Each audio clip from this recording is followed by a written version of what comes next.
Fala, galera! Reza a lenda que Stanley Kubrick, após assistir ao filme que eu vou comentar nesse vídeo, ele fez questão de ligar para o cineasta responsável e dizer o seguinte: olha, o seu filme é o mais assustador que eu já vi em minha vida. Sua obra faz O Iluminado parecer brincadeira de criança. Uau! E Kubrick não estava exagerando. O longa-metragem holandês O Silêncio do Lago é tudo isso mesmo.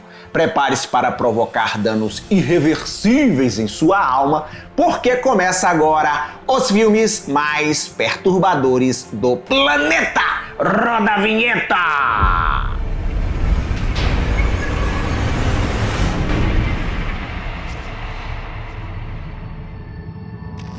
Lançado em 1988, o holandês Spoorloos, O Silêncio do Lago, é um dos thrillers psicológicos mais devastadores já feitos. O longa-metragem é baseado no livro The Golden Egg, do jornalista Tim Krabbe. O autor leu em um jornal que uma turista francesa, em visita à Holanda, havia desaparecido em uma parada de ônibus depois de comprar chiclete num posto de gasolina e usou esse fato como inspiração para seu livro. Muito mais do que um simples suspense sobre desaparecimento, o filme se tornou referência absoluta quando o assunto é terror psicológico realista. Aquele que não depende de jumpscares, sustos, mas de ideias perturbadoras que permanecem na nossa mente por dias.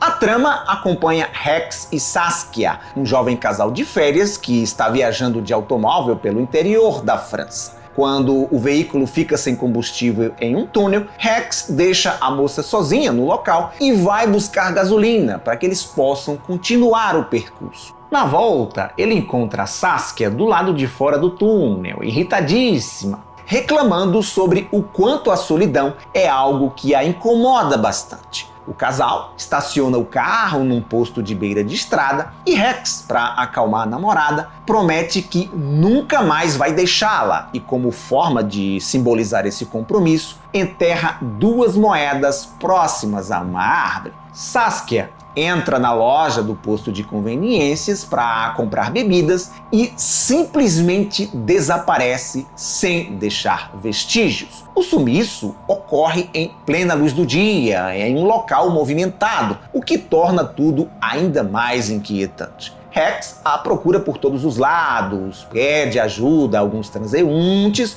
mas nada de pistas. O jovem então vai até a polícia. A Saskia é registrada como desaparecida, mas eles não conseguem encontrá-la.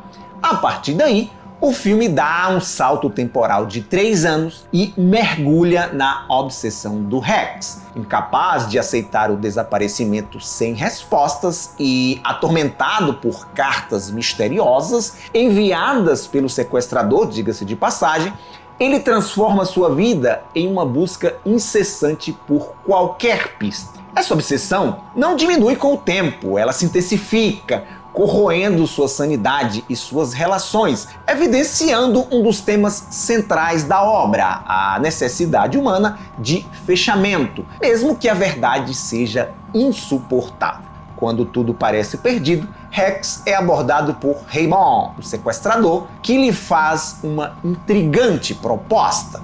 Um dos elementos mais brilhantes de O Silêncio do Lago é sua estrutura fragmentada. Ao invés de seguir o modelo tradicional de mistério, onde o público descobre a verdade junto com o protagonista, o filme revela desde cedo o responsável pelo crime. Conhecemos o tal Raymond, um homem comum, pai de família, que planeja meticulosamente o sequestro como um experimento pessoal.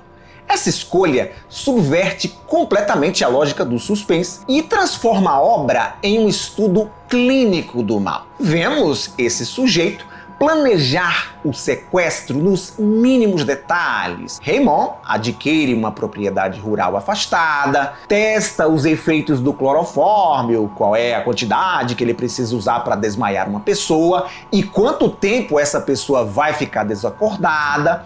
E, no melhor estilo Ted Bundy, prepara uma falsa luva ortopédica para fingir que está com o braço quebrado e usar isso como desculpa para atrair as mulheres até seu carro. O jogo narrativo cria uma tensão única. O espectador sabe mais do que o protagonista, mas é impotente diante da inevitabilidade dos acontecimentos.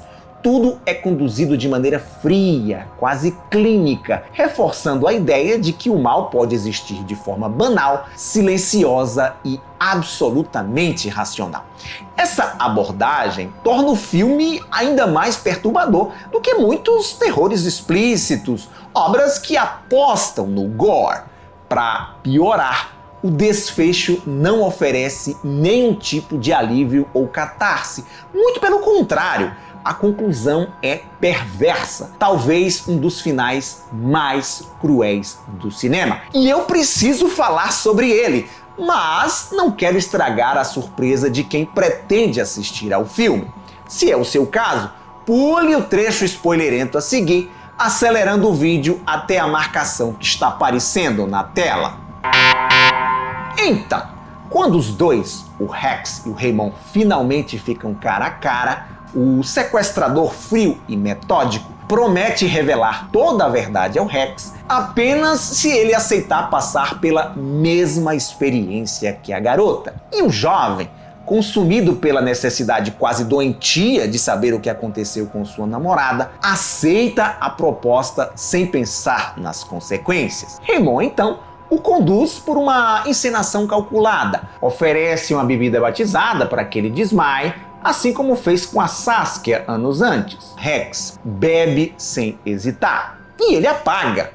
Quando Rex retoma a consciência, desperta dentro de um caixão, completamente no escuro, sem qualquer chance de fuga. O cara foi enterrado vivo. Raymond, por sua vez, não é punido pelos seus atos. Retoma a sua vida cotidiana, encontrando sua família como se nada tivesse acontecido. Não há resgate, não há justiça, não há redenção. E é justamente essa quebra de expectativa que faz com que o final seja tão memorável e traumatizante. Eu li uma matéria há algum tempo falando sobre a dor de famílias que têm parentes desaparecidos. E os relatos eram bastante comoventes, porque essa dor provocada pela incerteza e a esperança intermitente que o desaparecido, a desaparecida, vai voltar, é muito pior do que a dor da morte. Porque isso mantém a família num alerta constante. Eu vi uma mãe dizer o seguinte, que ao invés da dúvida, preferia saber que o filho estava morto. Ela ia sofrer, claro, passaria pelo luto, mas a vida seguiria adiante. Diferente da morte confirmada, a ausência sem saber do paradeiro impede o fechamento emocional. E isso gera ansiedade crônica, sentimento de culpa, depressão, angústia, só os piores pensamentos. E a gente vê o Rex passando por isso. O cara está obcecado em descobrir o que aconteceu com a Saskia. E ele paga um preço caro por essa sua curiosidade. Se o filme funciona, as atuações e a direção são fundamentais para esse impacto. No papel do Raymond, Bernard-Pierre Donadieu constrói um protagonista assustador, justamente por sua normalidade. Um homem metódico, educado e incrivelmente calculista. Já Jimmy Bervaux, o Rex, entrega um protagonista consumido por essa obsessão, cuja dor se transforma em autodestruição. E são performances sem exagero. Tudo é contido, o que torna cada decisão ainda mais angustiante. Na direção, o francês Georges Luzier, que morreu em 2014, aos 82 anos, ele também era o autor do roteiro, ele subverte as expectativas tradicionais do suspense, recusando o alívio emocional comum ao gênero. Ele constrói uma atmosfera sufocante a partir do cotidiano, tornando a história ainda mais plausível e perturbadora. Após o sucesso do filme na Europa, a 20th Century Fox entrou em contato com o Georges Luzier na intenção de comprar os direitos autorais e rodar um remake. E Sluzier topou, com a condição que ele mesmo dirigisse esse remake.